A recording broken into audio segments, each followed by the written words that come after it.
ان الحمد لله نحمده ونستعينه ونستغفره ونعوذ بالله من شرور انفسنا ومن سيئات اعمالنا من يهده الله فلا مضل له ومن يضلله فلا هادي له واشهد ان لا اله الا الله وحده لا شريك له واشهد ان محمدا عبده ورسوله اما بعد فان خير الحديث كتاب الله وخير الهدي هدي محمد صلى الله عليه وسلم وشر الامور محدثاتها وكل محدثة بدعة وكل بدعة ضلالة وكل ضلالة في النار. اعوذ بالله السميع العليم من الشيطان الرجيم من همزه ونفخه ونفثه. بسم الله الرحمن الرحيم. رب اشرح لي صدري ويسر لي امري واحلل عقدة من لساني يفقهوا قولي. بسم الله الرحمن الرحيم.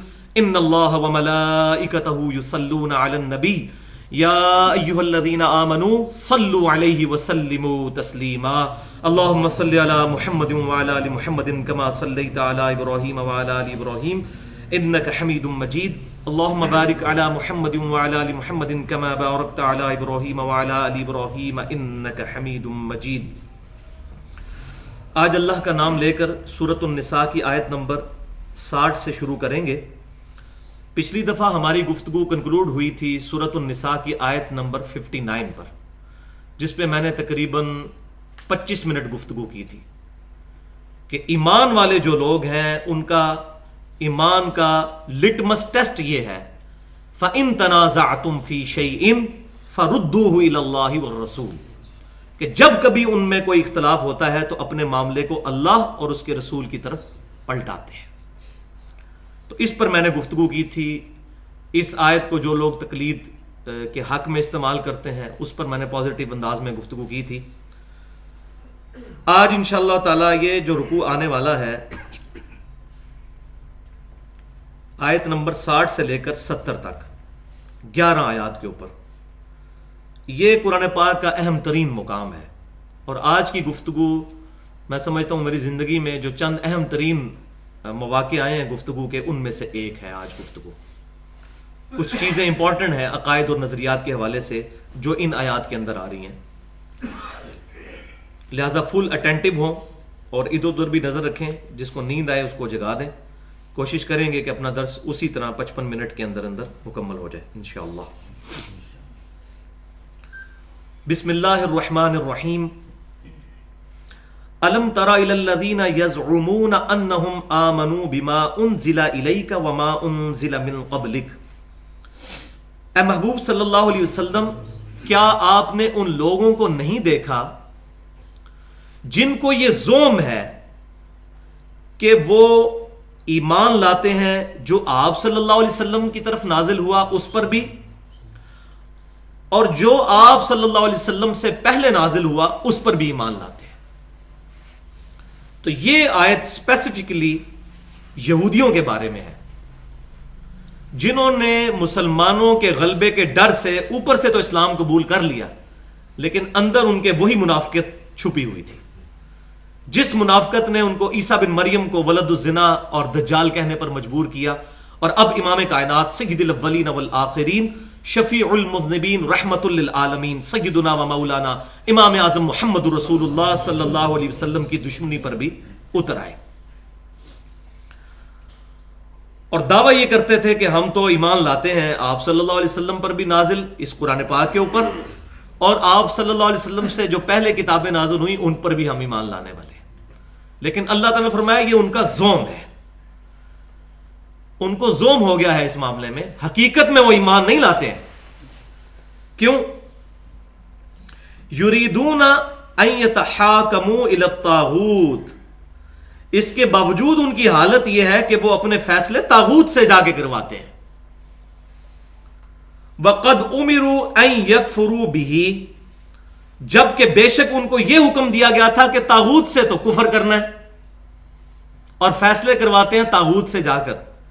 نبی صلی اللہ علیہ وسلم کو میثاق مدینہ کے معاہدے کے تحت اس وقت سب لوگوں نے جوائنٹلی یہ ایڈمٹ کر لیا تھا کہ ہمارے درمیان جو اختلافات ہیں ان کا فیصلہ آپ صلی اللہ علیہ وسلم کریں گے. لیکن وہ آپ صلی اللہ علیہ وسلم پر عقیدت کا دم بھی بھرتے تھے، اور جب ان کے نظریات کے ساتھ، فرسودہ نظریات کے ساتھ یا نفسانی خواہشات کے خلاف نبی صلی اللہ علیہ وسلم کے فیصلے آ جاتے تھے، پھر اس کو قبول نہیں کرتے تھے، پھر کسی اور سے فیصلہ کروانے کے لیے چلے جاتے تھے. تو اللہ اور اس کے رسول کے مقابلے پر عز و جل و صلی اللہ علیہ وسلم جو لوگ بھی کھڑے ہیں وہ طاغوت ہیں. تو جو رسول اللہ صلی اللہ علیہ وسلم کو حاکم نہ مانے اور آپ صلی اللہ علیہ وسلم کو چھوڑ کر کسی اور سے فیصلہ کروائے تو وہ طاغوت کے پیچھے لگے گا. اور اللہ فرما رہے ہم نے تو حکم یہ دیا تھا کہ طاغوت کی نفی کرنی ہے. وَيُرِيدُ الشَّيْطَانُ أَن يُضِلَّهُمْ ضَلَالًا بَعِيدًا. اور اللہ تعالی کے مقابلے پر شیطان کیا چاہتا ہے ان کے بارے میں کہ ان کو بہکا دے اور گمراہی میں دور پھینک آئے. کیونکہ جب نبی صلی اللہ علیہ وسلم کا دامن کرم چھوٹ جائے گا پھر گمراہی میں انسان دور جا پڑے گا. تعویل عام کے اعتبار سے تو یہ آیت پرٹیکولر یہودیوں کے بارے میں اور عیسائیوں کے بارے میں ہے یا ان منافقین کے بارے میں ہے جو نبی صلی اللہ علیہ وسلم پر اوپر سے ایمان لے آئے تھے. لیکن تعویل عام کے اعتبار سے، طویل خاص کے اعتبار سے تو ان کے بارے میں، طویل عام کے اعتبار سے پوری امت میں جو بھی نبی صلی اللہ علیہ وسلم کے مقابلے پر کسی بھی اور ہستی کو لے کر آئے گا وہ اس کے اندر داخل ہے، چاہے وہ اپنے آپ کو کلمہ گو مسلمان ہی سمجھتا ہو. جس کو یہ بتایا جائے کہ صحیح بخاری اور صحیح مسلم میں صحیح سند کے ساتھ نبی صلی اللہ علیہ وسلم کی نماز کا طریقہ یہ لکھا ہے اور وہ یہ کہے کہ نہیں میرا تعلق تو کسی اور مولوی کے ساتھ ہے میں اس کی بات مانوں گا، تو وہ سمجھ لے وہ بھی کسی درجے میں اس کے اندر فتوے کی زد میں آئے گا. ہم بخاری مسلم کے مقلد نہیں ہیں، ہم بخاری مسلم کی احادیث پر عمل کرتے ہیں. اسی طریقے سے اگر امام حنیفہ رحمۃ اللہ علیہ کی کوئی کتاب ہو سر آنکھوں پر، حدیث کی کتاب ہو، ان کی اپنی بات کتاب و سنت اجماع پر پیش ہو، اپنی بات ان کی نہیں، کتاب و سنت اجماع کے مطابقت میں ہوگی تو سر آنکھوں پر. اسی طریقے سے جتنے ائمہ ہیں، احمد بن حنبل رحمۃ اللہ علیہ ہوں، امام شافعی رحمۃ اللہ علیہ ہوں، امام مالک رحمۃ اللہ علیہ ہوں، ان تمام کی کتابیں موجود ہیں، مسند امام احمد، الموطا امام مالک، مسند شافعی، ان کتابوں سے بات ہوگی. تو میں نے پچھلی دفعہ بتایا تھا کتنا بڑا بلنڈر ہوا ہے کہ امام مالک کے ماننے والے اپنے زوم میں، جس طرح یہ اپنے زوم میں وہ ہاتھ چھوڑ کے نماز پڑھتے ہیں، اور الموطا امام مالک میں چیپٹر ہے پورا کہ تمام نبیوں کی سنت ہے دائیں ہاتھ بائیں پہ باندھا جائے. اب اتنا بڑا فراڈ مالکیوں کے ساتھ لگ گیا ہے کہ امام مالک کی الموطا امام مالک میں تو یہ لکھا ہوا ہے. تو یہ اکثر مثال دی جاتی ہے جی سارے ہی حق پہ ہیں، اتھے ہاتھ بنو، کھولو، اگے بنو، پیچھے بنو، پائی لکھیا کتھے ہے. تو اس سے بڑا کیا بلنڈر ہوگا کہ امام مالک کی کتاب موجود ہے اور مالکی ہاتھ چھوڑ کے نماز پڑھ رہے ہیں. تو امام حنیفہ رحمۃ اللہ علیہ کی تو کتاب بھی کوئی نہیں ہے، اب جو مرضی ان کے ساتھ مسئلے منسوب کرتا رہے. تو اس میں ان بزرگوں کا کوئی قصور نہیں. عیسیٰ بن مریم کے بارے میں اگر ڈیوینٹی کلیم ہوئی، عیسیٰ بن مریم وجیہن فی الدنیا والآخرہ ہے، لیکن عیسائیوں کا ہم رد کریں گے. ہم حضرت عیسیٰ کو مانتے بھی ہیں اور نہیں بھی مانتے. مانتے کیا ہے؟ اللہ کا پیغمبر. نہیں مانتے اللہ کا بیٹا. ہم امام حنیفہ، امام شافعی، امام مالک سارے ائمہ کو مانتے بھی ہیں اور نہیں بھی مانتے. مانتے کیا ہے؟ اللہ کے نبی کے دین کے سچے خادم. اور نہیں کہ مانتے ان کو نبی نہیں مانتے، ان کو معصوم نہیں مانتے، ان کو محفوظ نہیں مانتے. تو یہ بات ہے، یہ چھوٹی سی باریک بات ہے، اگر سمجھ آ جائے تو انسان کا قبلہ صحیح ہو جاتا ہے. مجھے یہ پتا ہے، جو اس لیے پتا ہے کہ میں بھی اس گمراہی میں 31 سال گزار کے آیا ہوں کہ ان کے ساتھ پرابلم کیا ہے.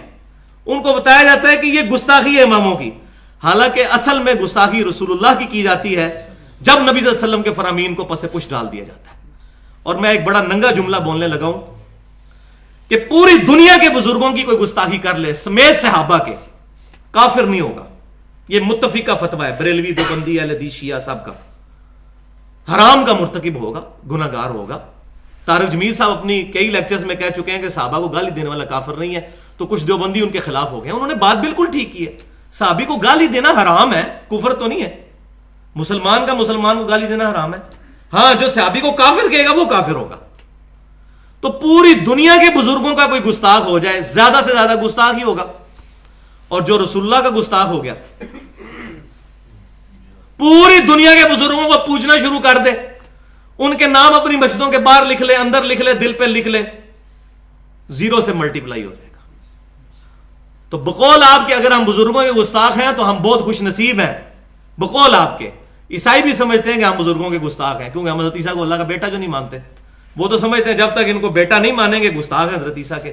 اسی طریقے سے جو جامد قسم کے مقلدین ہیں وہ جب تک ان بزرگوں کے بارے میں معصومیت یا محفوظیت کا عقیدہ نہ ہم سے منوا لیں، یعنی ہم ان کو نبی کے درجے پہ جب تک کھڑا نہ کر دیں، ان کی تسلی کوئی نہیں ہونی. تو ان کو ایسا دین مبارک ہو. ہم ایسے دین کو بے دینیت سمجھتے ہیں اور طاغوت سمجھتے ہیں الحمدللہ. اور جو بندہ بھی کتاب و سنت اجماع کو سٹڈی کرنے والا ہے وہ اسی رزلٹ پہ پہنچے گا. تو یہاں میں اسپیسیفکلی گفتگو کچھ کروں ان منافقین کے حوالے سے. بہت امپورٹنٹ گفتگو ہے، اس کو توجہ کے ساتھ سننا ہے. دیکھیں کہ نبی صلی اللہ علیہ وسلم ایز اے پرسنالٹی موجود تھے اس وقت کافروں کے سامنے. آپ صلی اللہ علیہ وسلم کو وہ دیکھتے تھے کہ ان کی بھی دو آنکھیں ہیں، ہماری بھی دو آنکھیں ہیں. ان کے بھی دو ہاتھ ہیں، ہمارے بھی دو ہاتھ ہیں. ان کی بھی داڑھی ہے، ہماری بھی داڑھی ہے. ہماری طرح یہ بازاروں میں بھی چلتے ہیں. ان کی بھی بیویاں ہیں، ہماری بھی بیویاں ہیں. تو بظاہر دیکھنے میں تو یہ ہماری طرح کے انسان ہے. اب ایک انسان کے لیے یہ بڑا مشکل ہوتا ہے کہ وہ اپنے جیسے ایک انسان کے پیچھے چلنا شروع کر دے.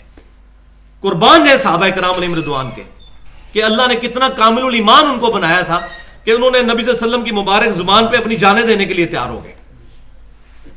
لیکن منافقین جو اس وقت تھے وہ بھی کسی نہ کسی انسٹنکٹ کے اوپر چل رہے تھے. ان کے لیے ماننا بڑا مشکل تھا کہ ہم اپنے جیسے انسان کی پیروی کرنا شروع کر دیں. دیکھنے میں تو ہماری طرح ہے. آج جب نبی صلی اللہ علیہ وسلم کا نام آتا ہے تو ہمارے سامنے آپ کی شخصیت نہیں ہوتی ہے، آپ صلی اللہ علیہ وسلم کی احادیث اور سنت موجود ہوتی ہے. آج پروفٹ ہمارے لیے انسٹیٹیوشن ہے، اس لیے کوئی اس پر کلام نہیں کرتا. جس طرح محمد علی جناح فوت ہو چکے ہیں نا، ان کے بارے میں سارے پازیٹیو ہے. اگر وہ آج زندہ ہوتے تو اگر 4 بندے ان کے ساتھ ہوتے تو 10 خلاف بھی ہو جاتے، کیونکہ موجود جو نہیں ہے وہ آپ. تو یہ آپ اس کو سمجھیں، اس وقت جو نبی صلی اللہ علیہ وسلم کے مخالفین تھے وہ آپ کی شخصیت بھی سامنے دیکھ رہے ہوتے تھے. اور انسان جو ہے بڑا مشکل ہوتا ہے کسی دوسرے کے پیچھے چلے. آج آسان ہے اس کی نسبت، اس وقت بڑا مشکل تھا. تو منافقین پر 3 چیزیں بہت مشکل تھی. ایک، نبی صلی اللہ علیہ وسلم کی شخصی اطاعت. اس بندے کے پیچھے ہم جو یہ کہے اس کے لیے جان لٹا دیں ہم، یہ بڑا مشکل تھا ان کے لیے اصل. اور بعض اوقات وہ ایسی بکواس بھی اپنی منہ سے نکال دیتے تھے کہ یہ تو خود سے بات کر رہا ہے. اسی لیے حضرت عائشہ پہ جب تہمت لگی تو نبی صلی اللہ علیہ وسلم نے آیات کے نازل ہونے کا انتظار کیا اور اللہ نے برات سورۃ النور میں نازل ہوا. ورنہ آپ نے خود تو اشارتاً صحیح بخاری میں الفاظ ہے فرما دیا تھا، اللہ کی قسم مجھے اپنی بیوی سے خیر کی امید ہے. نبی جب قسم کھا دیتا ہے نا تو اگلا مطلب آپ خود سمجھ جائیں، اس کو یقین ہوتا ہے. لیکن آپ صلی اللہ علیہ وسلم نے اپنی مبارک زبان اس طرح نہیں استعمال کی کہ یہ بے قصور ہے، یہ ہے، وہ ہے، چھوڑ دو معاملے کو. اللہ کی وحی کا انتظار کیا اور وہ واضح وحی جب نازل ہوئی تو پھر یہ معاملہ سیٹل ہوا. ورنہ لوگوں نے کہنا تھا اپنی بیوی کی باری آئی ہے تو یہ خود ہی لوگوں کو کہتا پھر رہا ہے. تو یہ یاد رکھیں، شخصی اطاعت پہلی چیز یہ منافقین پہ بڑی بھاری تھی. دوسری چیز، قتال کرنا ان کے لیے بڑا مشکل تھا، جان دینا. اسلام کا سمم بونم، ہائیسٹ گڈ، ایپیکس، ضربہ سنام، کوہان جو اونٹ کی کوہان ہے اس کو کہتے ہیں ضربہ سنام، وہ ہے قتال. اللہ کی راہ میں اپنی جان دینے کے لیے میدان جنگ میں اتر آنا. یہ دوسری چیز ان پہ بڑی مشکل تھی. اس کے لیے تو کنوکشن والا ایمان چاہیے ہوتا ہے، جو اندر سے ایمان ہو. خالی خلی ایمان کے دعوے اور نعرے لگانے والے تو نہیں چل سکتے. تیسری چیز ان کے لیے مشکل کیا تھی؟ ہجرت کرنا. کہ اب اللہ کی طرف سے حکم آیا کہ ہجرت کی جائے، سب کچھ چھوڑ چھاڑ کے اپنا آبائی شہر چھوڑ دیا جائے، اپنے سارے معاملات چھوڑ کے جو کچھ ہے جمع پونجی جتنی کچھ ہے وہ لے کر تو ہجرت کر لی جائے. یہ تینوں چیزیں ان پر مشکل تھیں. لیکن کامل الایمان مومنین پر الحمدللہ یہ تینوں امتحانات جب آئے وہ ثابت قدم ثابت ہوئے. صحابہ کرام علیہم رضوان الحمدللہ رضی اللہ عنہم ورضوا عنہ. تو یہ 3 چیزیں ان کے لیے بہت مشکل تھی. تو اللہ تعالیٰ نے اس صورت میں پرٹیکولر منافقین کو ایڈریس کیا اور یہ رکوع بہت اہم ترین ہے. اور یہ پھر گفتگو اب کئی رکوع تک چلے گی منافقین کے خلاف. تو یہ باتیں میں نے پہلے بھی بتایا تھا صرف اس کو سمجھ آئیں گی جو دعوت و تبلیغ کے کاموں میں لگا ہوا ہے. اب ہم دعوت کے کام میں جڑے ہوئے ہیں تو ہمیں بھی ادھر ادھر سے خبریں ملتی رہتی ہیں، لوگ یہ کہہ رہے ہیں وہ کہہ رہے ہیں. تو بالکل وہی صورتحال بنتی ہے جو نبی صلی اللہ علیہ وسلم کے ساتھ معاملات ہوئے تھے. آج بھی جو آپ صلی اللہ علیہ وسلم کی سچی دعوت پیش کرے گا اس کو انہی حالات کا سامنا کرنا پڑے گا. یہ تو پتہ نہیں پاگل ہو گیا ہے، اس نے باوجداد کا دین چھوڑ دیا، اس نے یہ کر دیا، اس نے وہ کر دیا. صحابہ کو بھی لوگ یہی کہتے تھے. تو یہ ساری پریکٹیکل. تو اس کا پھر کلائمیکس آئے گا جا کر سورۃ النساء کی 80 نمبر آیت میں. من یطع الرسول فقد اطاع اللہ، جس نے رسول اللہ کی اطاعت کی اس نے اللہ کی اطاعت کی. لو ہاں بچہ سیدھا ہو جاؤں. تمہیں رسول اللہ علیہ وسلم کی اطاعت سے چڑ ہے، جو رسول اللہ کی اطاعت کرے گا وہی اصل میں اللہ کی اطاعت کرے گا. فقد اطاع اللہ، بے شک اسی نے اطاعت کی.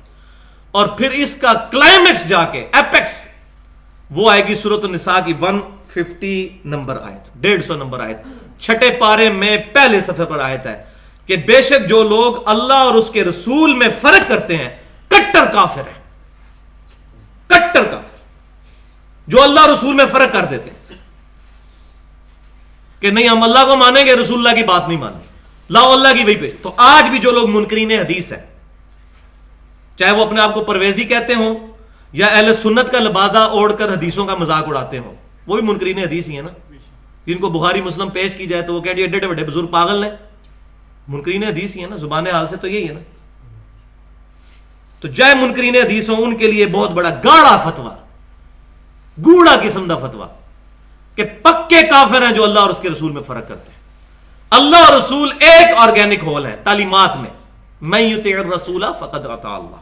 باقی خالق اور مخلوق کا فرق اپنی جگہ ہے، لیکن تعلیمات میں دونوں کی تعلیمات ایک ہے. تو اس موضوع پر میں نے بڑی ڈیٹیل سے تقریباً پونا گھنٹہ گفتگو کی تھی سورہ آل عمران کی آیت نمبر 31 اور 32 کے تحت. قل ان کنتم تحبون اللہ فاتبعونی یحببکم اللہ. اے محبوب صلی اللہ علیہ وسلم فرما دیجئے اگر تم اللہ سے محبت کرتے ہو پھر رسول اللہ کی اتباع کرو، پھر اللہ تم سے محبت کرے گا، تمہارے گناہوں کو معاف کر دے گا. اس پہ میں کافی ڈیٹیل سے گفتگو کر چکا ہوں، لہٰذا آج میں اس ڈیٹیل میں یہاں نہیں جاؤں گا. بس صرف 3 حدیثیں میں بیان کروں گا اس کانٹیکسٹ میں. ایک تو صحیح بخاری میں حدیث ہے، نبی صلی اللہ علیہ وسلم نے فرمایا محمد فرق بین الناس. محمد صلی اللہ علیہ وسلم حق اور باطل میں فرق ہے.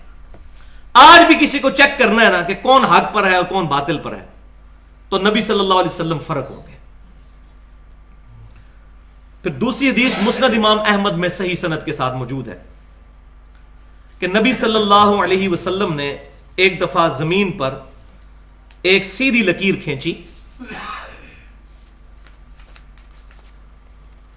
ایسے کر کے سیدھی لکیر، اس کے دائیں اور بائیں کچھ لکیریں کھینچی، جس کو ہم اپنی ٹیکنیکل لینگویج میں فش بون ڈایاگرام کہتے ہیں. ایک لکیر، دائیں بائیں لکیریں. پھر آپ صلی اللہ علیہ وسلم نے جو درمیان والی لکیر تھی نا اس پر انگلی رکھی شہادت کی، اس کو یوں کھینچتے ہوئے قرآن پاک سورۃ الانعام کی آیت نمبر 153 تلاوت فرمائی. بسم اللہ الرحمن الرحیم وَأَنَّ هَذَا صِرَاطِي مُسْتَقِيمًا فَاتَّبِعُوهُ. یہ ہے میرا سیدھا راستہ جو کہ مستقیم ہے، اس کی پیروی کرو. وَلَا تَتَّبِعُوا السُّبُلَ. اور ادھر ادھر کے راستوں کی پیروی مت کرنا. کیا ہوگا؟ فَتَفَرَّقَ بِكُمْ عَنْ سَبِيلِي. یہ راستے تمہیں جدا کر دیں گے، پھاڑ کے رکھ دیں گے، فرقہ بنا کے رکھ دیں گے اس راستے سے. یہ چاروں ہی حق پہ ہیں. رسول اللہ فرما رہے ہیں ایک حق پہ ہیں. اور سنن ابن ماجہ میں جب یہ حدیث آئی ہے اس میں حضور نے 4 لکیریں کھینچی ہیں، 2 ادھر اور 2 ادھر، اور فرمایا یہ شیطان کے راستے ہیں. یہ کہتے ہیں چاروں ہی حق پہ ہیں. ہم کہتے ہیں الحمدللہ سارے حق پر ہیں اگر نبی صلی اللہ علیہ وسلم کی غلامی میں آئے ہوئے ہیں. ٹھیک ہے. ان بزرگوں نے کہیں نہیں فرمایا کہ ہمیں رسول اللہ کے مقابلے پہ کھڑا کرو، انہوں نے اپنے ایکسپرٹ اوپینین دیے، وہ ہمارے لیے قابل احترام ہے. تو یہ آپ صلی اللہ علیہ وسلم نے فرمایا. ان مسند امام احمد کے بھی الفاظ ہیں ان راستوں پر شیطان بیٹھا ہوا ہے. اور پھر یہ آیت تلاوت کی کہ تمہیں رائے راست سے بہکا دیں گے. ذالک وصاکم بہ لعلکم تتقون. یہ ہے جس کی اللہ تمہیں وصیت کرتا ہے تاکہ تم تقوی اختیار کرو. اللہ نے وصیت کی ہے کہ رسول اللہ صلی اللہ علیہ وسلم کا راستہ پکڑنا ہے.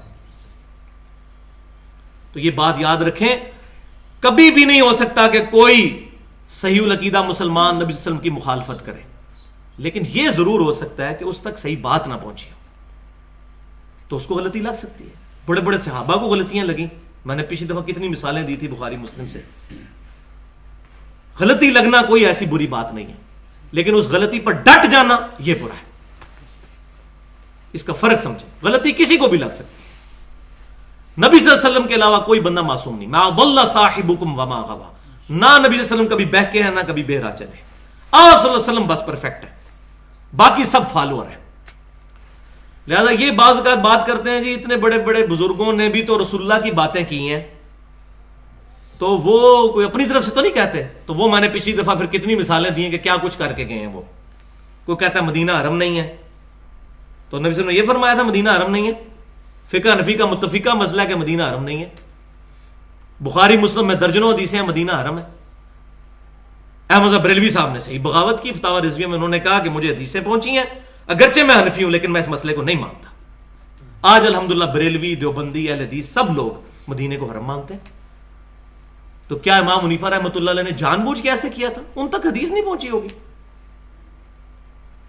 تو ہو سکتا ہے کسی کے ساتھ بھی معاملہ ہو سکتا ہے.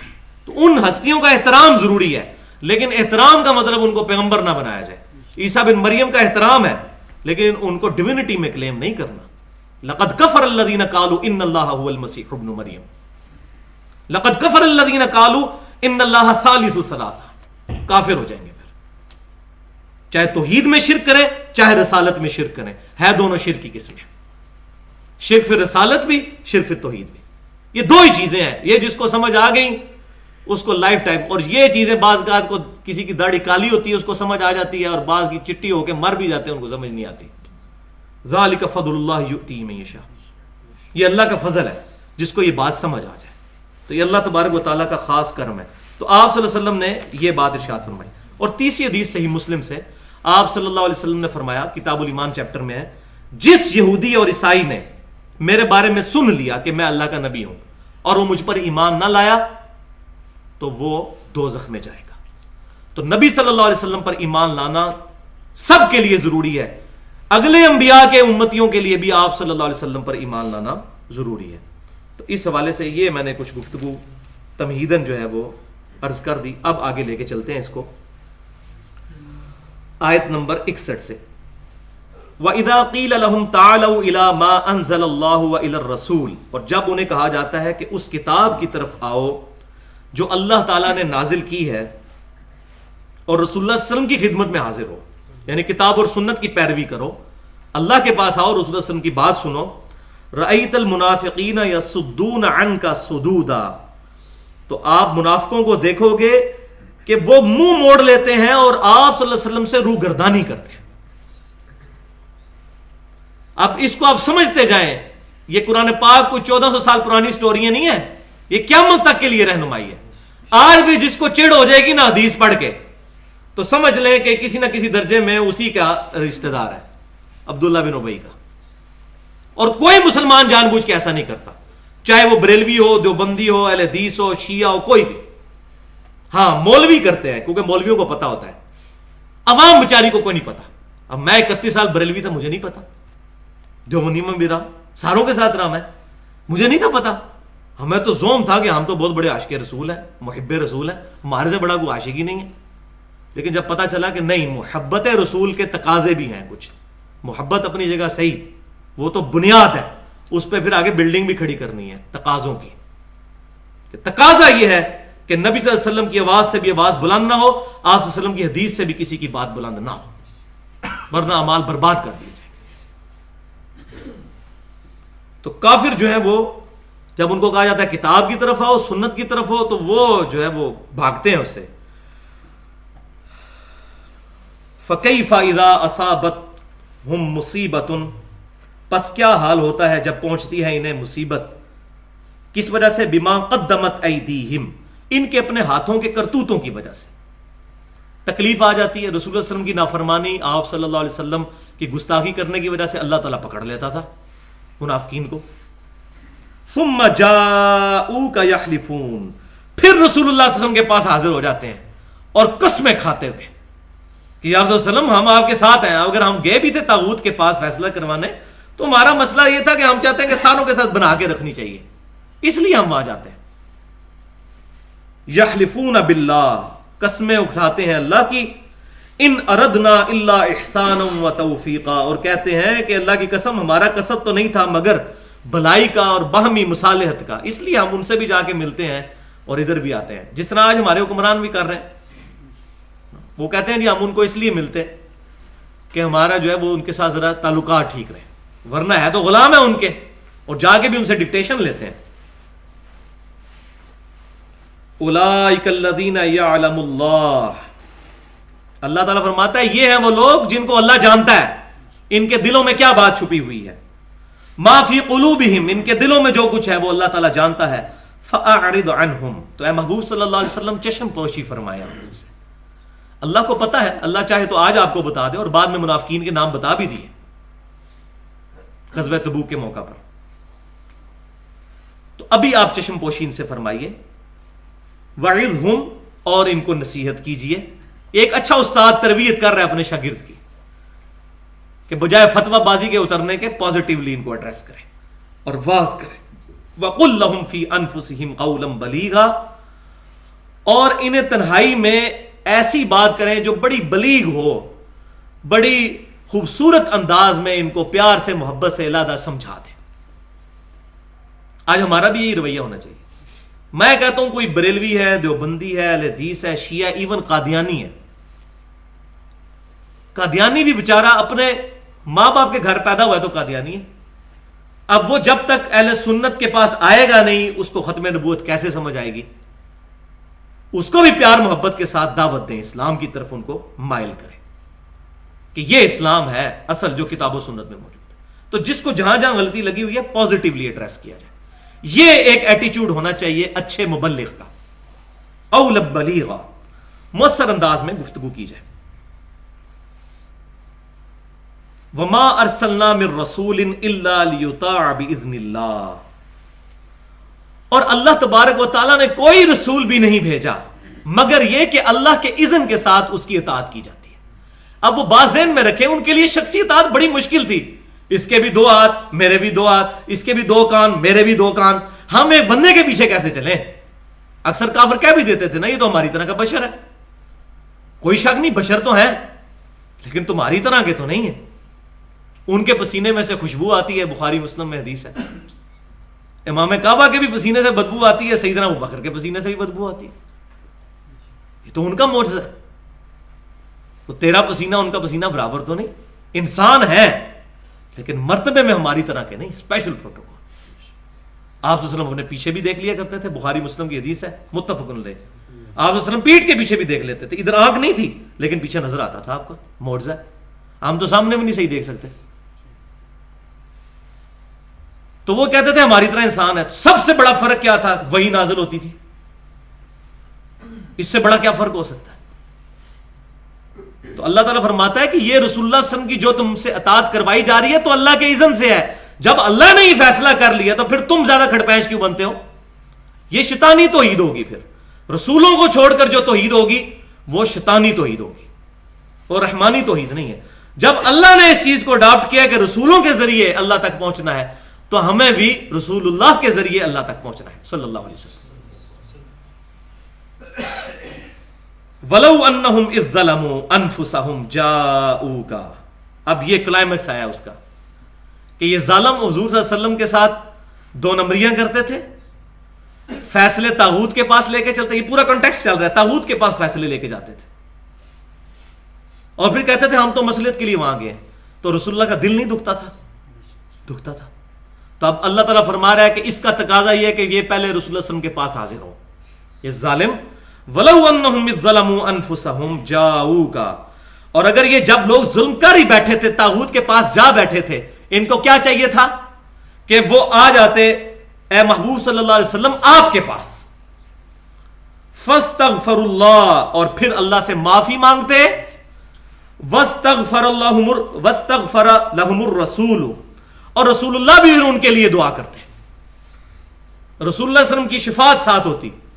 آپ صلی اللہ علیہ وسلم کا شخصی وسیلہ آپ کے ساتھ ہوتا ان کے کہ آپ صلی اللہ علیہ وسلم ان کے لیے دعا فرماتے. یہ ہے صحیح شخصی وسیلہ کہ کسی نیک آدمی سے جا کے دعا کروائی جائے. تو رسول اللہ صلی اللہ علیہ وسلم کے ساتھ انہوں نے بد اخلاقی کی تھی، حقوق العباد کے اعتبار سے بھی ان سے بخشوانا ضروری تھا. تو اللہ تعالیٰ فرما رہا ہے جب انہوں نے یہ ظلم کیا، طاغوت کے پاس گئے، ان کو چاہیے تھا معافی مانگنی تھی. پھر آتے نبی صلی اللہ علیہ وسلم کے پاس، اللہ سے معافی مانگتے، رسول اللہ شفاعت کرتے. لَوَجَدُ اللَّهَ تَوَّابًا رَحِيمًا، تو ضرور اللہ تعالیٰ کو توبہ قبول کرنے والا، رحم فرمانے والا پا لیتے. تو یہ وہ مبارک آیت ہے جس میں توبہ کا طریقہ بتایا گیا کہ جن لوگوں نے نبی صلی اللہ علیہ وسلم کے ساتھ بد اخلاقی کی، آپ صلی اللہ علیہ وسلم کی مخالفت کی، وہ کس طریقے سے توبہ کریں گے۔ اب یہ آیت شان نزول کے اعتبار سے آپ کو کنٹیکسٹ میں پتہ چل گیا کہ یہ آیت کس پرٹیکولر واقعے کے بارے میں ہے کہ وہ طاغوت کے پاس فیصلہ لے کے جاتے تھے۔ اب کچھ لوگ اس آیت کو تعویل عام کے اعتبار سے آج تک ویلڈ سمجھتے ہیں۔ وہ کہتے ہیں آج بھی اگر کسی شخص نے گناہ کیا ہے تو نبی صلی اللہ علیہ وسلم تو موجود نہیں ہے، تو وہ آپ صلی اللہ علیہ وسلم کی مبارک قبر پہ چلا جائے اور وہاں جا کر یہ آیت پڑھے اور آپ صلی اللہ علیہ وسلم سے شفاعت کے لیے عرض کر دیں۔ یہ ہمارے اہل سنت و جماعت کے لانے والے دو گروہ، بریلوی اور دیوبندی، ان کا عقیدہ ہے۔ شیخ زکریا صاحب نے بھی فضائل حج میں اس کو ذکر کیا ہے۔ وہ کہتے ہیں قبر رسول پر جائیں تو کہیں اسألک شفاعت یا رسول اللہ، یا رسول اللہ میں آپ سے آپ کی شفاعت مانگتا ہوں، ولیعوذ باللہ تعالی۔ بریلویوں کا بھی یہی عقیدہ ہے۔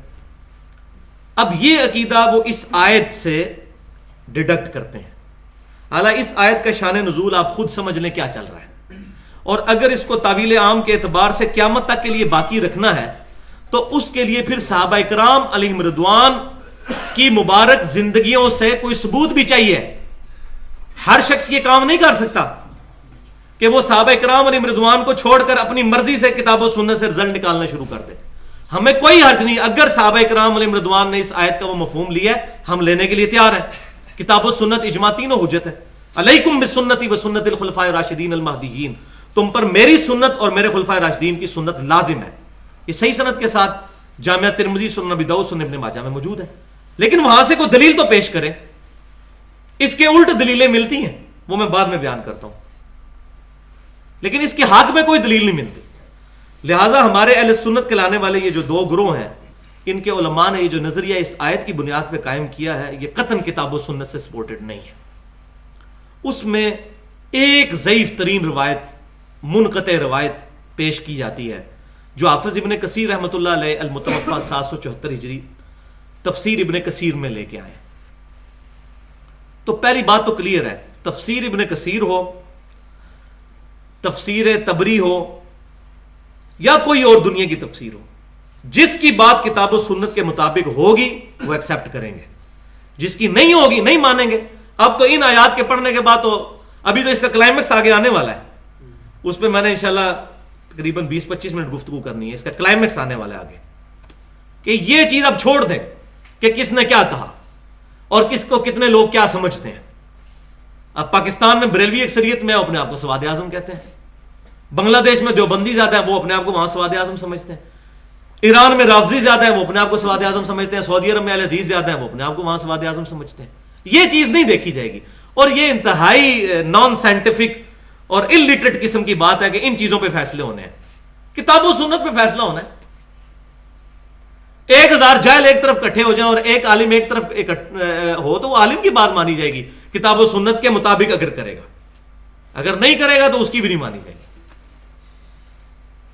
تو اس آیت کو وہ پیش کرتے ہیں، اور پھر واقعات بھی لکھے ہوئے ہیں، ایک تو میں نے آپ کو بتا دیا، دوسرا شیخ زکریا صاحب فضائل حج میں بھی اور فضائل درود کے اندر یہ واقعہ لے کے آئے۔ یہ دیوبند کی بہت بڑی تبلیغی جماعت ہے، ان کے یہ بڑے بزرگ گزرے ہیں۔ اور بریلویوں کے اندر الیاس قادری صاحب نے فضائل سنت لکھی ہے، اس کا ایک چیپٹر ہے مصافحہ اور معانقہ کی سنتیں اور آداب۔ یہ دیکھیں، مصافحہ اور معانقہ کی سنتیں اور آداب، اس چیپٹر میں یہ واقعہ لے کے آ رہے ہیں۔ شیخ زکریا صاحب بھی تبلیغی جماعت والے، اور دعوت اسلامی کے الیاس قادری صاحب، کہ نبی صلی اللہ علیہ وسلم کی وفات کے 550 سال کے بعد شیخ احمد رفائی ایک صوفی تھے، وہ مصر سے رسول اللہ صلی اللہ علیہ وسلم کی قبر پہ حاضر ہوئے حاضری کے لیے۔ انہوں نے کچھ عربی کے اشعار پڑھے جن کا ترجمہ بھی شیخ زکریا صاحب نے لکھا ہے کہ اے اللہ کے نبی صلی اللہ علیہ وسلم، جب تک میں مصر میں تھا میری روح آ کر آستانہ مبارک پہ حاضری دیتی تھی، اور اب میں جسم کے ساتھ آیا ہوں، اپنا ہاتھ مبارک باہر نکالیے میں اس کو بوسہ دوں۔ تو شیخ زکریا صاحب لکھتے ہیں کہ 90,000 لوگوں کی موجودگی میں رسول اللہ صلی اللہ علیہ وسلم نے قبر مبارک سے اپنا ہاتھ باہر نکالا، ولیعوذ باللہ تعالی، اور وہ کہتے ہیں ان کو چوما انہوں نے، شیخ احمد رفائی نے، اور ساتھ پکی مور لگا دی کہ ان منظر دیکھنے والوں میں شیخ عبد القادر جیلانی رحمۃ اللہ علیہ کا بھی نام ذکر کیا جاتا ہے۔ تاکہ سارے سہم جائیں گے اتنے بڑے بزرگ ہیں انہوں نے بھی یہ منظر دیکھا ہے. خواب نہیں بیداری. 90,000 کا مجمع موجود تھا وہ کہتے ہیں جنہوں نے اس منظر کو دیکھا. 90,000 خواب تو نہیں دیکھ رہا تھا نا, خواب کا ذکر نہیں ہے, بیداری میں. تو جھوٹ کے پاؤں نہیں ہوتے. یہ واقعہ ہے 555 ہجری کا, وہ کہتے ہیں آج چل رہی ہے 1433. آج سے کتنا پرانا؟ 900 سال. آج سے بھائی میرے 50 سال پہلے بھی مسجد نبوی میں 90,000 کا مجمع نہیں آ سکتا تھا. 900 سال تو چھوڑ ہی دیں. یہ 1955 کے بعد جو توسیع ہوئی ہے تو آپ کچھ لوگ آتے ہیں. تو جھوٹ کے تو پاؤں نہیں ہوتے. 90,000 لوگوں نے یہ منظر دیکھا. وہ کتنا بڑا ہاتھ مبارک نکلا ہے جو 90,000 لوگوں نے دیکھ لیا. سب جھوٹ, جھوٹ کا پلندہ. یہ واقعات اگر ہونے ہوتے تو سیدہ عائشہ رضی اللہ تعالیٰ عنہا جب اسی قبر مبارک والے حجرے سے حضرت علی کے خلاف جنگ کے لیے نکلی ہیں, رسول اللہ علیہ وسلم اپنا ہاتھ باہر نکال لیتے کہ عائشہ نہ نکلو. نہیں, سب سے زیادہ حقدار تھی حضرت عائشہ کے رسول اللہ علیہ وسلم ان کے ساتھ بعد میں ملاقات کرتے. 47 سال قبر والے حجرے میں رہی ہیں, 58 ہجری میں مفوت ہوئی ہیں. ایک ضعیف سند سے بھی ثابت نہیں ہے کہ انہوں نے نبی صلی اللہ علیہ وسلم سے کبھی ملاقات کی ہو قبر پہ. یہ صحابہ کے بارے میں آپ کو کوئی اس طرح کے واقعات نہیں ملیں گے, اس لیے کہ ان کی زندگیاں محفوظ ہیں. ایک واقعہ حافظ ابن کثیر لے کے آئے, میں بتا دیتا ہوں جس کی بنیاد پہ کہ جی نبی صلی اللہ علیہ وسلم کی وفات کے کچھ عرصے کے بعد ایک عرابی جو ہے, ایک پینڈو صحابی تھا, کوئی صحابی کا لفظ نہیں لکھا, عرابی لکھا ہوا ہے, پنڈ کا رہنے والا عرابی. وہ قبر رسول پر حاضر ہوا, اس نے یہ آیت پڑھی اور کہا یا رسول اللہ علیہ وسلم آپ میرے لیے دعا کیجئے, اور بڑے شعر وغیرہ پڑھے. ادھر اس کو نیند آ گئی تو خواب میں نبی صلی اللہ علیہ وسلم کی زیارت ہوئی اور فرمایا کہ تجھے بخش دیا گیا. اس کی کوئی سند حافظ ابن کثیر نے بیان نہیں کی, ایک واقعہ لکھ دیا, سند بھی بیان نہیں کی. تو بغیر سند کے تو بھائی میرے حدیث بھی قبول نہیں ہوتی, چاہے جائے کہ یہ واقعات قبول ہو. حافظ ابن کثیر نے اگر یہ لکھا وہ اللہ کو خود جواب دیں گے, ہم ان کی طرف سے کوئی رسپانسیبل نہیں ہے, ٹھیک ہے, وہ خود جواب دیں. لیکن جب ہمیں پتہ چل گیا ہمیں اپنی اصلاح کرنی چاہیے, کیونکہ جو مر گیا وہ اپنے انجام کو پہنچ گیا. بخاری مسلم میں متفق الحدیث ہے, جو مر گیا اس کو برا مت کہو, وہ اپنے انجام کو پہنچ چکا. اچھا تھا تو جنت میں ہے, برا تھا تو دوزخ میں ہے. لیکن اس کا یہ مطلب نہیں کہ اس کی برائی نہیں بیان ہونی. جو امت کے ساتھ کسی نے زیادتی کی ہے وہ تو بیان ہوں گی, کس نے کہاں کہاں پر علمی خیانت کی. اگر لا الہ الا اللہ اشرف علی تھانوی رسول اللہ لکھا ہے تو ہم تو بیان کریں گے کہ لکھا ہوا ہے, یہ آج تک چھپ رہا ہے. لا الہ الا اللہ چشتی رسول اللہ کتابوں میں لکھا ہوا ہے, ہم تو بیان کریں گے کہ لکھا ہوا ہے, یہ چھپ رہا ہے. یہ بیان کرنا اگر گستاخی ہے, یہ بیان کرنا عین ایمان ہے کہ بتایا جائے کہ کن کن لوگوں نے امت کے ساتھ کھلواڑ کیا. تو وہ واقعہ لے کے آیا, یہ بے سند واقعہ ہے. ایک سند کے ساتھ بھی موجود ہے المصنف ابن ابی شیبہ میں اور سنن بہیقی کے اندر. اسی طرح کا ایک واقعہ کہ قبر رسول پر کوئی حاضر ہوا, اس نے نبی صلی اللہ علیہ وسلم کی وفات کے فوراً بعد آ کر عرض کی اور آگے اندر سے آواز آئی. اور یہ اس حدیث میں آمش مدلس ہے, اور صحیح مسلم کے مقدمے میں محدثین کا متفقہ یہ فیصلہ لکھا ہوا ہے کہ مدلس کی آن والی روایت ضعیف ہوتی ہے. آمش مدلس ہے اور ان سے روایت کر رہے ہیں, اور مدلس کی آن والی روایت ضعیف ہوتی ہے جب تک سما کی تصریح نہ ہو. یہ متفقہ محدثین کا فیصلہ ہے. اگر اس کو نہیں مانا جائے گا پھر کئی مسئلے صحیح ثابت ہو جائیں گے جن کو ہم غلط کہتے ہیں. مثلا سنن نسائی الکبریٰ کے اندر صحیح سند کے ساتھ موجود ہے کہ نبی صلی اللہ علیہ وسلم نے فرمایا, سند صحیح ہے لیکن ایک اسی سکم کی وجہ سے ضعیف ہے. وہ سند بالکل ٹھیک ہے, راوی سارے صحیح ہیں, لیکن تدلیس کا مسئلہ ہے اس میں بھی, کہ نبی صلی اللہ علیہ وسلم نے فرمایا 3 مسجدوں کے علاوہ اعتکاف نہ بیٹھو کہیں پر. اعتکاف مسجد نبوی, بیت المقدس اور خانہ کعبہ شریف. یہ حدیث کی سند بالکل ٹھیک ہے, لیکن اس میں سفیان بن عیینہ مدلس ہے. سفیان بن عیینہ بہت بڑے اہل سنت کے امام ہیں, بخاری مسلم کے راوی ہیں, لیکن انہوں نے ان سے روایت کی ہے. تو تدلیس کا یہ رول ہے, اگر سما کی تصریح نہ ہو, ان سے روایت ہوگی تو وہ ضعیف ہوگی. بخاری مسلم میں آن والی روایتیں صحیح ہیں کیونکہ ان کی سما کی تصریح بھی امام بخاری مسلم ساتھ لے کے آئے. بخاری مسلم سے باہر جو روایتیں ہوں گی ان کی سما کی تصریح بھی ڈھونڈنی پڑے گی, تو ہم مان لیں گے پھر. تو آج تک تو کوئی نہیں ملی کسی کو, لہٰذا یہ کوئی دلیل نہیں. اب میں وہ دلیل لیتا ہوں جو صحیح بخاری کے اندر موجود ہے.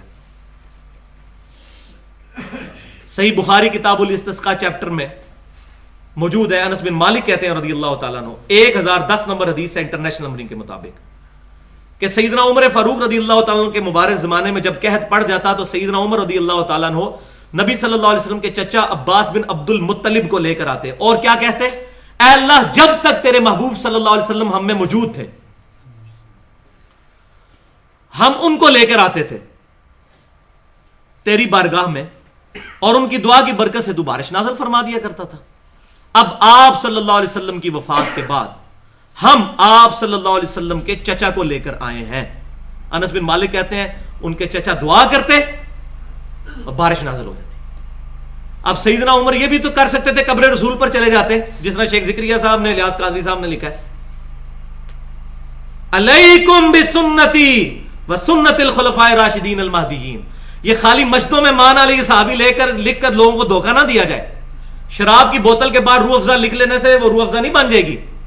آج سارے اپنے آپ کو اہل سنت کہہ رہے ہیں, بریلوی بھی, دیوبندی بھی, اہل حدیث بھی, قادیانی بھی کہتے ہیں ہم اہل سنت ہیں. منہج ہمارا وہی ہے.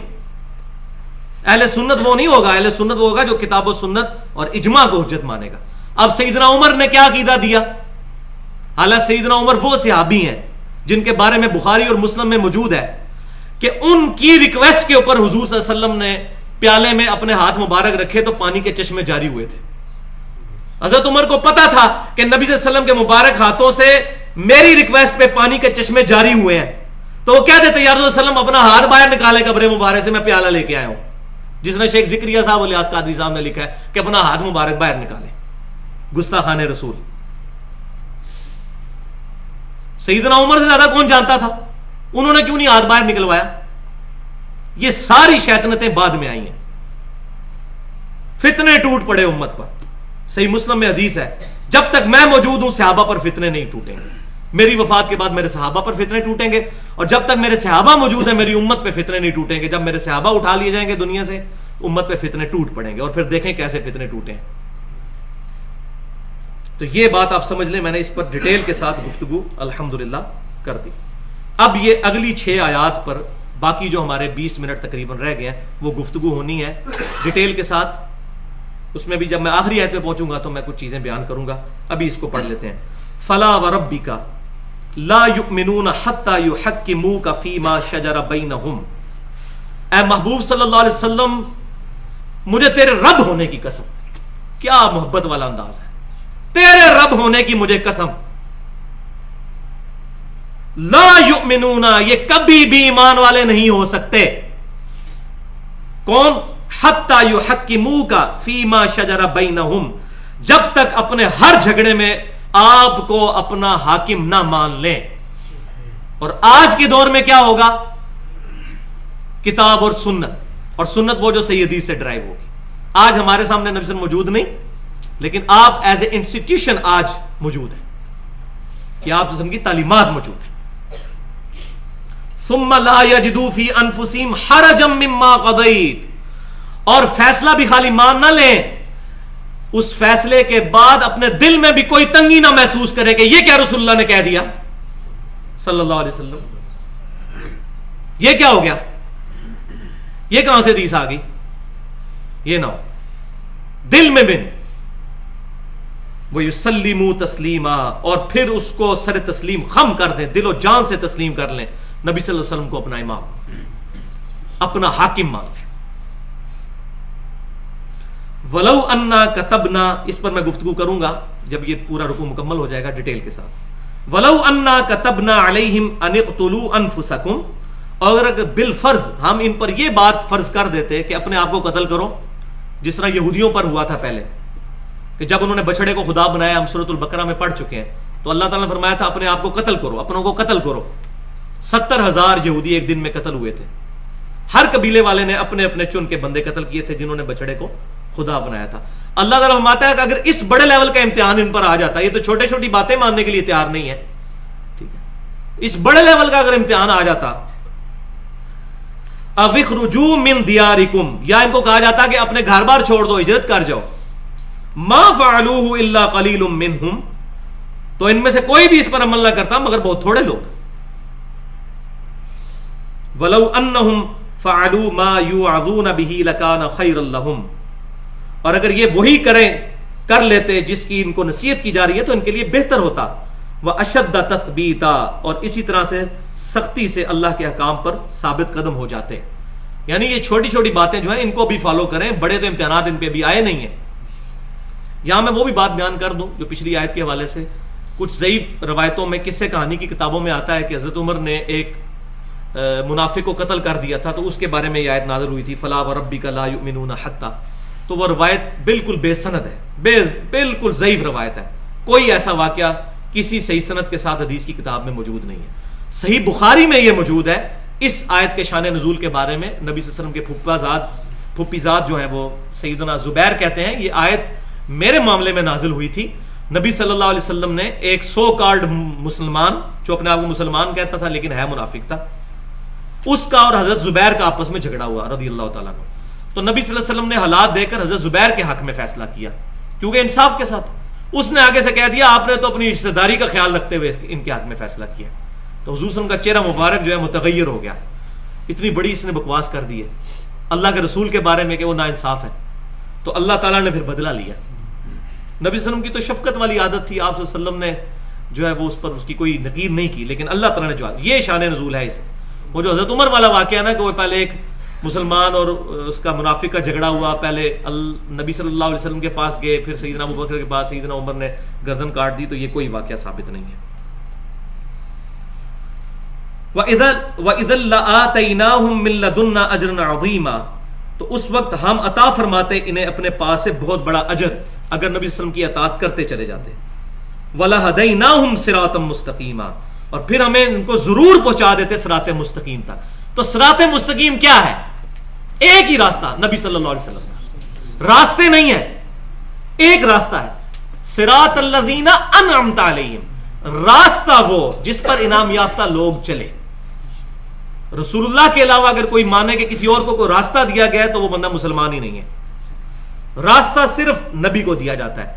تو اب ہمارے لیے تو نبی صلی اللہ علیہ وسلم، اس سے پہلے ہر وقت میں امت کا جو نبی ہے وہ اس کے اندر کسی کو کچھ نہیں دیا جاتا. اور آپ صلی اللہ علیہ وسلم کی بخاری اور مسلم میں متفق علیہ حدیث ہے کہ 30 جھوٹے دجال قیامت تک پیدا ہوں گے جو نبوت کا دعویٰ کریں گے. اور یہی حدیث ابو داؤد میں اس میں آگے الفاظ ہیں کہ انا خاتم النبیین لا نبی بعدی، میں خاتم النبیین ہوں، میرے بعد کوئی نبی نہیں. تو یہ مختلف شکلوں میں دجال آتے رہیں گے جو نبوت کے دعوے کریں گے. وَمَن يُطِعِ اللَّهَ وَالرَّسُولَ، یہ آ رہی ہے کلائمیکس. جو کوئی اطاعت کرے گا اللہ کی اور اس کے رسول کی، فَأُولَٰئِكَ مَعَ الَّذِينَ أَنْعَمَ اللَّهُ عَلَيْهِمْ، تو یہ لوگ پھر ان کے ساتھ ہوں گے جن پر اللہ نے انعام کیا ہے. اب یہاں وہ کلیئر بھی ہو گیا صراط الذین انعمت علیہم کا مطلب یہ نہیں ہے کہ نیک لوگوں کے راستوں پر چلا. نیک لوگوں کا راستہ کس کا ہے؟ نبی صلی اللہ علیہ وسلم کا، اللہ نے دیا، اس پر جو چلے گا وہ فالوور ہوگا. تو یہاں بھی اللہ کہہ رہا ہے جو اللہ اور اس کے رسول کی اطاعت کرے گا. آگے کوئی چیز نہیں ہے. تیسری اجماع کو حجت ماننا، اللہ رسول کو ماننا ہے. تو میں نے پہلے بھی بتایا صحیح حدیث ہے المستدرک للحاکم میں کہ میری امت کبھی گمراہی پر جمع نہیں ہوگی. امت کا اجماع حجت ہے، چاہے صحابہ کا ہو چاہے آج ہو جائے، قیامت تک کے لیے حجت ہے اجماع امت کا. پوری امت نہیں کبھی گمراہ ہوگی جب ایک معاملے میں کٹھی ہوگی، جس طرح قادیانیوں پر امت کا اجماع ہوا کہ وہ کافر ہے. تو جو اللہ کی اطاعت کرے اور اس کے رسول کی، فَأُولَٰئِكَ مَعَ الَّذِينَ أَنْعَمَ اللَّهُ عَلَيْهِمْ، تو وہ ان لوگوں کے ساتھ ہوگا جن پر اللہ نے انعام کیا. مِنَ النَّبِيِّينَ، کون لوگ ہوں گے وہ؟ یہ اب صراط الذین انعمت علیہم کا پھول جو ہے یہاں پر کھل رہا ہے. کون کون لوگ ہیں؟ من النبیین، نبیوں میں سے تمام انبیاء کرام، والصدیقین، اور صدیقین، یہ ولایت کا اونچا ترین درجہ، جیسے سیدنا ابوبکر صدیق رضی اللہ تعالیٰ عنہ صدیقین میں سے ہیں. والشہداء والصالحین، اور شہید اور نیک لوگ. شہداء کون ہوتے ہیں؟ شہید کون ہوتا ہے؟ شہید کہتے ہیں گواہی دینے والے کو، جو گواہی دیتا ہے. جو بھی کتاب و سنت کی دعوت کر رہا ہے وہ شہید ہے. لیکن اس کا اعلیٰ ترین درجہ یہ ہے کہ کوئی بندہ اپنی جان لٹا کر گواہی دے دے کہ میں اپنے نظریے پر اتنا پکا ہوں کہ میں اپنی جان اس نظریے کے لیے دے کر اس بات پر گواہ کر رہا ہوں تمہیں کہ میں نے اللہ کے لیے جان دی ہے کہ میں اللہ کو حق اور نبی صلی اللہ علیہ وسلم کو خاتم النبیین مانتا ہوں. تو شہید کا مطلب گواہ. تو جو اللہ کی راہ میں قتل کر دیا جاتا ہے وہ اعلیٰ ترین شہید ہوتا ہے. ویسے جو بھی دعوت و تبلیغ کا کام کرے گا وہ شہید ہے. ہم پہلے بھی اس پر بتا چکے ہوں قرآن پاک سے کہ یہ امت جو ہے وہ شہید بنائی گئی. یہ شہید امت ہے, پوری امت علی الناس, سارے لوگوں پر, اور نبی صلی اللہ علیہ وسلم ہم پر گواہ ہیں. والصالحین, اور نیک لوگ, وحسن اولئک رفیقا, اور کیا ہی اچھے ہیں یہ ساتھی. ذالک الفضل اللہ, یہ ہے اللہ کا خاص فضل. فضل من اللہ, اللہ کی طرف سے خاص فضل. وکفا باللہ علیما, اور اللہ تعالیٰ کافی ہے جاننے والا. تو یہ اب قرآن پاک آپ بند کر دیجئے, باقی جو تھوڑا ٹائم بچ گیا ہے اس میں اسی آیت پر گفتگو کرنے لگا ہوں. اس کے حوالے سے کچھ بنیادی باتیں سمجھ لیجئے کہ اطاعت رسول کیا ہے اور محبت رسول کیا ہے. اللہ کی اطاعت اور اللہ کی محبت کیا ہے, کیونکہ اس معاملے میں دونوں طرف پینڈولم کی ایکسٹریمز ہیں. کچھ لوگ ہیں جو کہتے ہیں کہ اللہ اور اس کے رسول کی محبت کافی ہے, اطاعت کی کوئی ضرورت نہیں ہے. اور دوسری طرف وہ لوگ ہیں جو اطاعت پہ اتنا زور دیتے ہیں کہ اطاعت ہی اطاعت ہونی چاہیے, اور محبت والی جو روحانی چاشنی ہے اس سے انہوں نے کنارہ کشی کی ہوئی ہے. تو یہ دونوں پینڈولم کی ایکسٹریمز ہیں. اہل سنت کا منہج اس کے درمیان میں. اہل سنت فرقہ نہیں, منہج. اہل سنت منہج وہ درمیان میں ہے, اعتدال پر ہے, کہ یہ دونوں چیزیں اپنی اپنی جگہ ضروری ہیں. اور اس پہ میں وہ آیت جو سورہ الذاریات کے اندر موجود ہے, آیت نمبر 49, کہ اللہ تعالیٰ نے ہر چیز جوڑوں کی شکل میں پیدا کی ہے تاکہ تم اس پر غور و تفکر کرو. اس آیت کے تحت آپ اگر غور کریں گے تو کافی چیز, انسانوں اور جانوروں کے تو جوڑے ہیں, باقی بھی چیز جوڑوں کی شکل میں. علم اور عمل یہ جوڑا ہے, دونوں چیزیں ضروری ہیں. خالی علم بھی کسی کام کا نہیں, خالی عمل بھی کسی کام کا نہیں. امر بالمعروف و نہی عن المنکر, نیکی کی دعوت بھی کرنی ہے, برائی سے روکنا بھی, یہ بھی جوڑا ہے. اسی طریقے سے محبت بھی ضروری, اللہ اور اس کے رسول کی اطاعت بھی ضروری, یہ بھی ایک جوڑا ہے. تو یہ جوڑوں کی شکل میں ساری, کتاب اور سنت یہ بھی ایک جوڑا ہے. دو انڈیپینڈنٹ سورس ہیں, کتاب بھی اور سنت بھی. اور سنت وہ ہوگی جو صحیح حدیث سے ڈرائیو ہوگی, ورنہ ہر بندہ اپنی مرضی سے سنتے بناتے پھر رہے ہیں آج کل لوگ. صحیح حدیث سے جو ڈرائیو ہوگی. تو اللہ تعالیٰ نے تمام چیزیں جوڑوں کی شکل میں پیدا فرمائی ہیں. تو یہاں بھی یاد رکھیں کہ محبت اور اطاعت یہ دونوں چیزیں پیرلل میں ضروری ہیں, کسی ایک چیز سے بھی انکار نہیں کیا جا سکتا. والذین آمنوا اشد حبا للہ, ایمان والے شدید ترین محبت کرتے ہیں اللہ کے ساتھ. اور پھر اس کا کلائمیکس ہے سورہ التوبہ کے اندر, آیت نمبر 24. اس میں اللہ تبارک و تعالیٰ نے 8 چیزیں گنوائی ہیں اور فرمایا کہ یہ 8 وہ دنیا کی چیزیں ساری, تمہارے کاروبار, تمہارے کھیت, تمہارے جانور, تمہارے یہ ہیرے جواہرات جو تم نے جوڑ رکھے ہیں, یہ تمام چیزیں اگر تمہیں اللہ اور اس کے رسول اور اللہ کی راہ میں جہاد کرنے سے زیادہ بہتر یہ لگتے ہیں, ان کی طرف تمہارا زیادہ جھکاؤ ہے, تو پھر تم اللہ کے عذاب کا انتظار کرو. اللہ ایسے فاسقوں کو ہدایت نہیں دیتا, ان سے محبت نہیں کرتا. تو محبت بہت ضروری ہے, محبت بھی ضروری ہے, اطاعت بھی ضروری ہے. تو اب یہ ڈیفینیشن سمجھ لیجئے, عبادت جو ہے یہ 2 چیزوں کا مجموعہ ہے, اللہ کی محبت اور اللہ کی اطاعت. محبت الہی پلس اطاعت الہی از اکول ٹو عبادت. اور اتباع رسول یہ بھی 2 چیزوں کا مجموعہ ہے, محبت رسول اور اطاعت رسول. اور قرآن میں کیٹاگوریکل مینشن ہے, قل ان کنتم تحبون اللہ فاتبعونی. نبی صلی اللہ علیہ وسلم کی اتباع کرنی ہے, دل سے محبت رکھتے ہوئے آپ صلی اللہ علیہ وسلم کی سنت کی پیروی کرنی ہے. تو محبت اطاعت یہ دونوں چیزیں ضروری ہیں, تب ہوگی اتباع. اور اس کا جو میں سمجھتا ہوں بہت بڑی مثال عبداللہ بن عمر ہے رضی اللہ تعالیٰ عنہ. صحیح بخاری کھول کے دیکھیں, سفر حج کے دوران جہاں جہاں نبی صلی اللہ علیہ وسلم نے سواری بٹھائی تھی, کہیں بیٹھ کے کھانا کھایا تھا یا پیشاب کیا تھا, اگلی دفعہ جب اکیلے جاتے تھے جب بھی انہی جگہوں پر رکتے تھے. نبی صلی اللہ علیہ وسلم نے حکم فرمایا تھا, حکم فرمایا ہوتا تو اطاعت ہوتی, حکم نہیں فرمایا. یہ محبت تھی تو خود چیزیں خود بخود اڈاپٹ. لہٰذا یہ جھگڑے اب ختم ہو جائیں گے. کوئی بندہ کہتا ہے جی ننگے سر نماز ہوتی ہے نہیں ہوتی، بھائی یہ تو جھگڑا ہی نہیں ہے. محبت یہ ہے کہ نبی صلی اللہ علیہ وسلم سر ڈھانپ کے نماز پڑھتے تھے، آپ صلی اللہ علیہ وسلم پگڑی بھی استعمال فرماتے تھے، ٹوپی بھی استعمال فرماتے تھے. اور جب تک آپ صلی اللہ علیہ وسلم پر وسعت نہیں تھی تو آپ نے ایک چادر میں بھی نماز پڑھی ہے. اگر ہمیں اللہ نے وسعت دی ہے تو ہمیں سر ڈھانپ کے نماز پڑھنی چاہیے. تو یہ محبت میں جب آئیں گے پھر سارا کچھ کرتے چلے جائیں گے. تو محبت پلس اطاعت، یہ دونوں چیزیں پیرل میں چلیں گی. صحابہ اکرام علیہم رضوان میں بے شمار مثالیں اس کی موجود ہیں. صحیح بخاری کے اندر حدیث موجود ہے، عبداللہ نامی ایک صحابی تھے، شراب عادتاً پیتے تھے. کوڑے لگائے گئے، کچھ صحابہ کے منہ سے نکل گیا اس پہ لعنت ہو، رسول اللہ صلی اللہ علیہ وسلم موجود ہیں اور یہ شراب پیتا اور پھر اس کو کوڑے.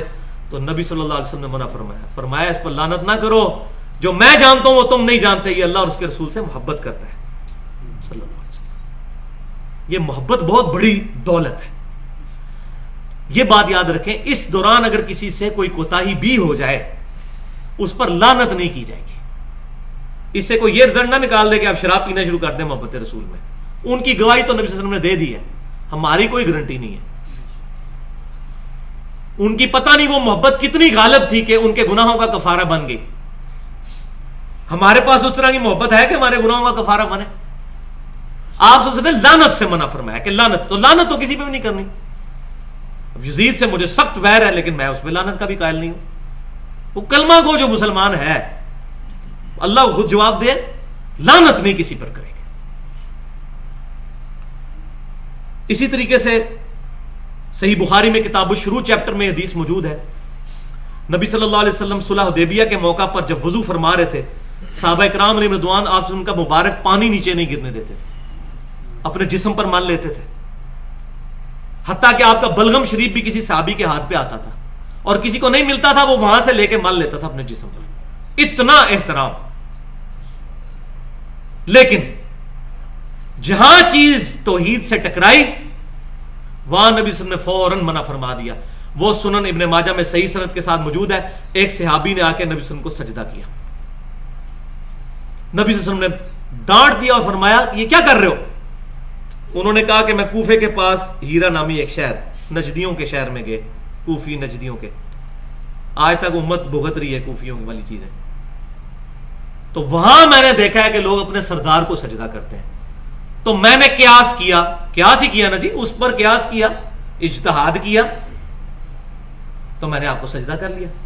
تو آپ صلی اللہ علیہ وسلم فرمایا کہ اگر میں سجدہ جائز سمجھتا تو بیویوں سے کہتا کہ اپنے خامدوں کو سجدہ کریں اس حق کے سبب جو اللہ تعالیٰ نے ان کو دیا ہے. تو قیاس صحابی کا بھی ہو، اگر کتاب و سنت اجماع سے ٹکرا جائے تو اس کو نہیں مانا جائے گا. یہ بہت بڑی مثال ہے.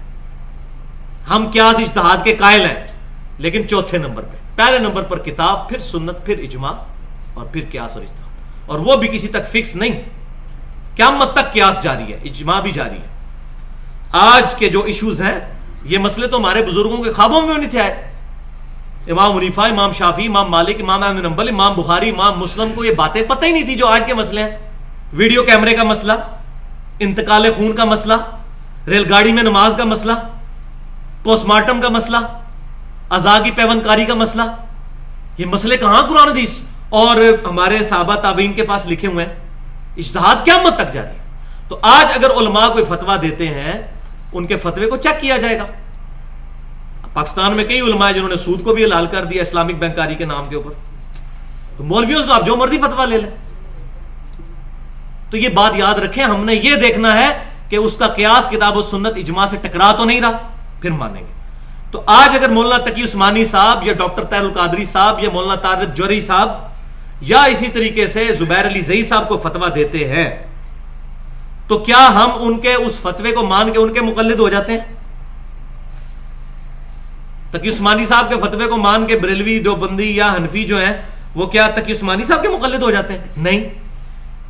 تو اسی طریقے سے امام حنیفہ رحمۃ اللہ علیہ کا بھی اگر کوئی فتویٰ مانتا ہے کتاب و سنت اجماع کے مطابق تو ان کا مقلد نہیں ہو جائے گا، ورنہ تو اب سب لوگ آج کل تو ان بزرگوں کے مقلد ہیں. تو قیاس اور اجتہاد قیامت تک جاری ہے، لیکن کتاب و سنت اجماع کے خلاف نہ ہو.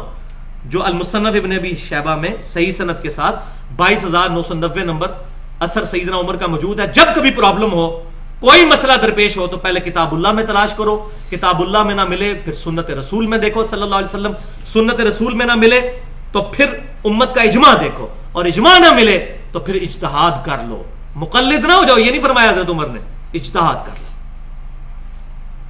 تو فاسألوا اہل الذکر ان کنتم لا تعلمون، اہل علم سے مسئلہ پوچھو اگر تمہیں علم نہیں ہے، لیکن اہل علم سے یہ نہ پوچھو کہ آپ کیا فرماتے ہیں بیچ اس مسئلہ کے، بزرگ کیا فرماتے ہیں، حضرات کیا فرماتے ہیں۔ اہل علم سے پوچھو کہ کتاب و سنت اجماع میں کیا لکھا ہوا ہے، اپنی طرف سے کوئی مسئلہ نہ بتائیں۔